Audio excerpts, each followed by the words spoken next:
Recently, this month we got a curious game that I've been wanting to play ever since it was announced. To my surprise, this game was supposed to be a reimagination of the Pinocchio's book written by Carlo Collodi, but in a dark fantasy setting.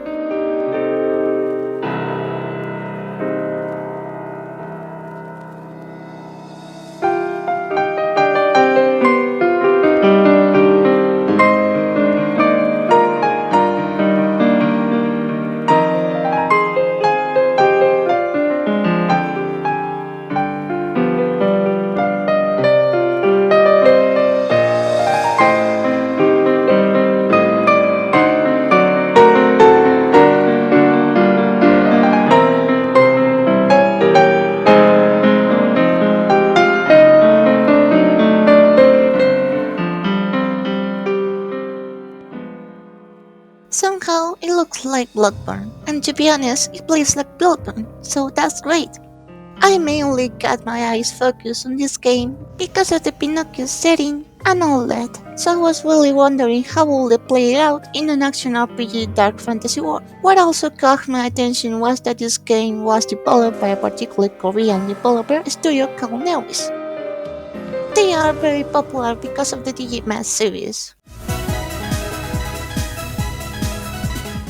It's crazy to think that a studio that used to make fighting games had made a game like Lies of P. It may not sound so amazing, but to me, it is.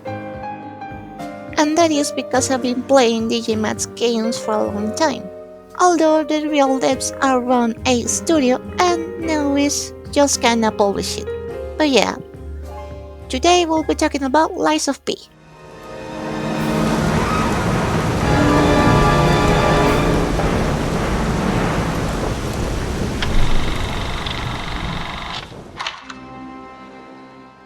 First of all, the history of this game, or to say of almost every Souls-like game, it has a weird storytelling, and Lies of P is no exception to that. Although this game tries its best with the history, and to be honest, it's got me hooked to it, makes you forget that this is the fairy tale of the Pinocchios, but reimagine. Lies of P is set in the late 19th century or the early 20th century of the Belle Epoque era in Europe within a city called Krat. The city of Krat was once a beautiful place, but has now become lost and thrown into a living hell that is filled with unspeakable horrors due to a deadly plague where the puppets start to go crazy and kill everyone.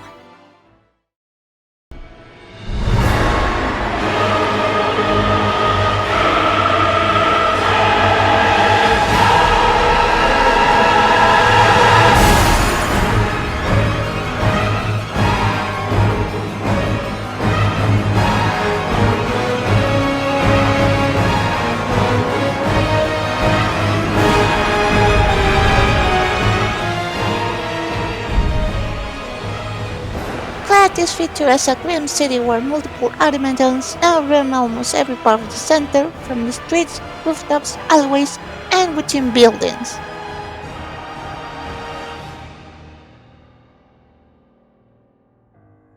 As you start your adventure in Lies of P, you play as the puppet mechanoid Pinocchio, who awakens in an abandoned train station, not knowing where he has come from and what his purpose is. As we all know the famous fable of Pinocchio, Mr. Geppetto carved a wooden puppet named Pinocchio, and was visited by the Blue Fairy, who granted Mr. Geppetto's wish by transforming the puppet into a living being. That being said, Pinocchio has forward into reaching his goal of becoming a real boy. Unlike Bloodborne, we get our weapons right away without having to fight an enemy bare-handed. Lies of P combat feels slower than Bloodborne and Sekiro, but faster than Dark Souls, with blocking and parrying taking point alongside less emphasized but still useful side steps and dodge rolls. Swift responses reward a portion of the health lost through blocking.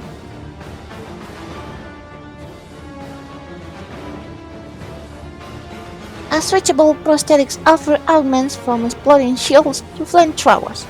Best of all, most weapons can be dismantled into blades and handles reconfigured, combining your favorite moveset and attribute scaling with your preferred speed and damage. Outside combat, Lies of P stands out in two areas. Things from software does well that no Souls-like until now has managed to pull off, and created tweaks to classic from software systems and issues.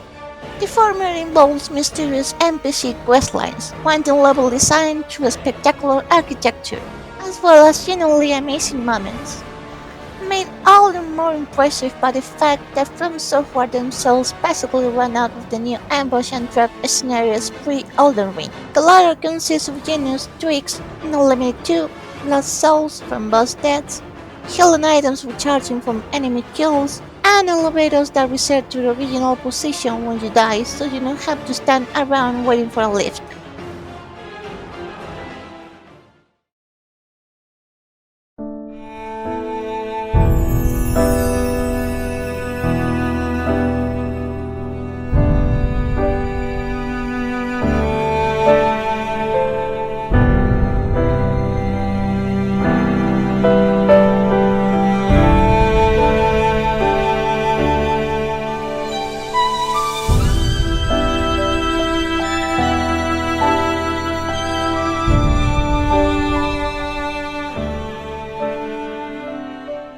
Once we finish the tutorial part of the game, a voice will say that we should lie to progress and enter Hotel Krat. So you'll have to lie to get inside. You're a special puppet after all. Who are you?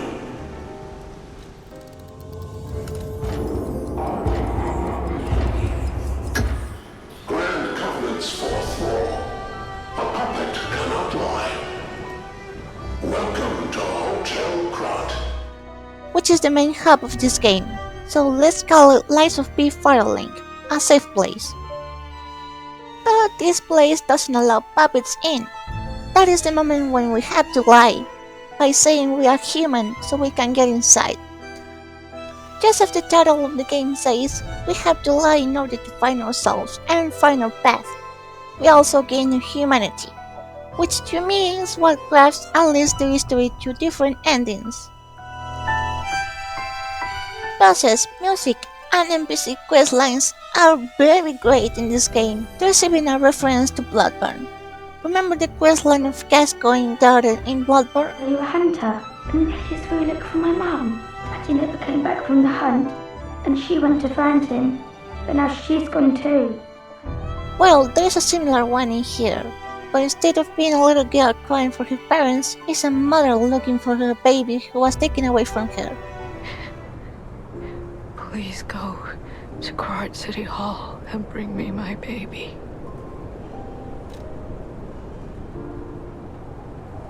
Thank you so much, kind one. She asks the player to find her baby, and once we do, all that is found is dead people and a baby doll. No survivors here. What do we do? Just give her that baby puppet? Once the player goes back to this NPC, she'll take the baby doll and thank us for finding her baby. You found her, kind one. I could sense her from miles away. Oh, my sweet Elena.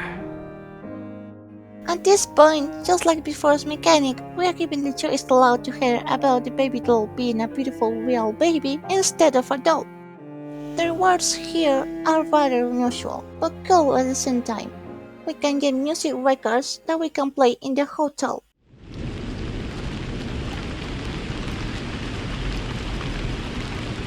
Close your eyes, come to me, feel alright. Amazingly, the one that I'm showing in the video is actually a song from DJMAX, but remixed in an old music style.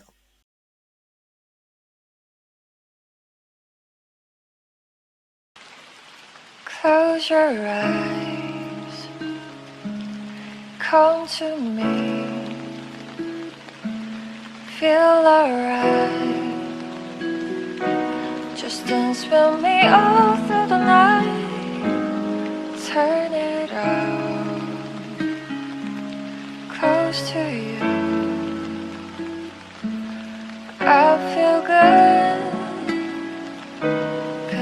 There's just no feeling of you. Give it to me, baby. Feel alright. I feel good.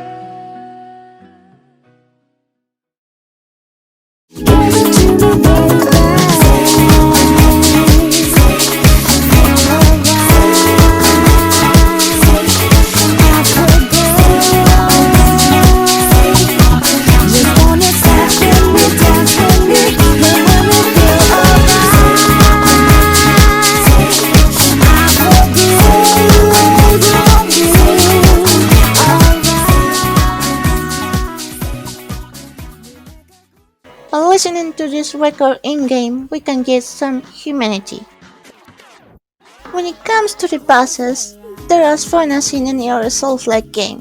Of course, it has two phases. The soundtrack is great, and there is also a few mechanics in this game that I like a lot. When we get the blue gauge with lower health and stamina bar, it means we can use certain abilities, like doing some sort of a slow parry or doing a super special attack. The parry is super cool as you can stun enemies and deal tons of damage as well. There is also another mechanic when the enemy's health bar goes shining. It means that if we make a heavy attack, it'll stun lock the enemy and let us make a critical hit. It works on every enemy including bosses, at least the ones I have fought so far.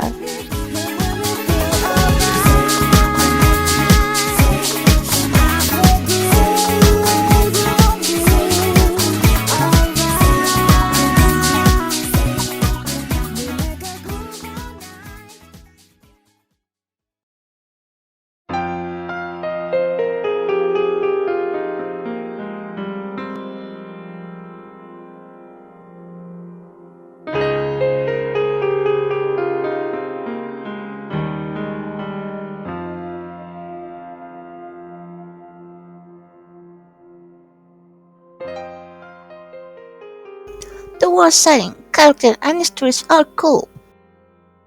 I absolutely love when we go looking for Geppetto, Pinocchio's father.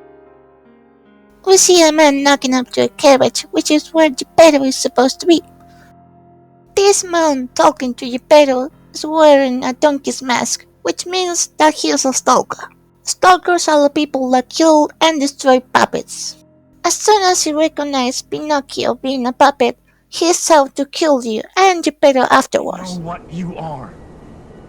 You're the devil's puppet. An easy but thrilling and challenging boss fight.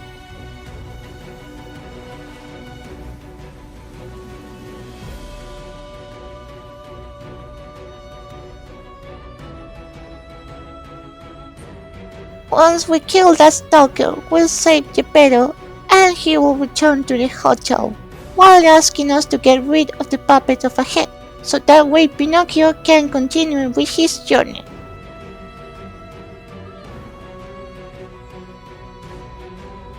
We will also get that Donkey Man's outfit, which is really funny.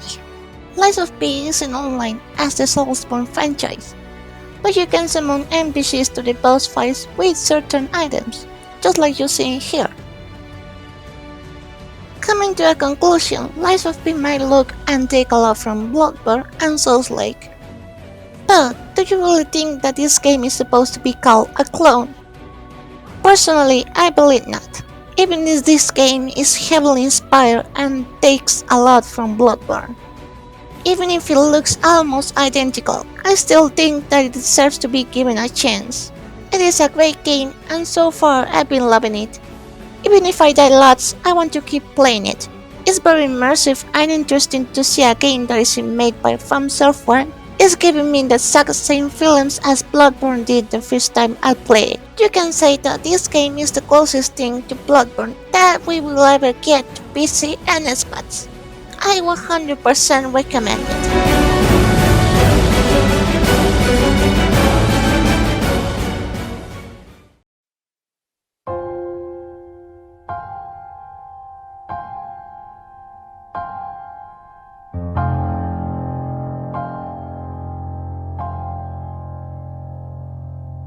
Les fleurs de l'ombre What did you guys think about it? Let me know below in the comments. Hope you have enjoyed this video and see you in the next time. Bye bye!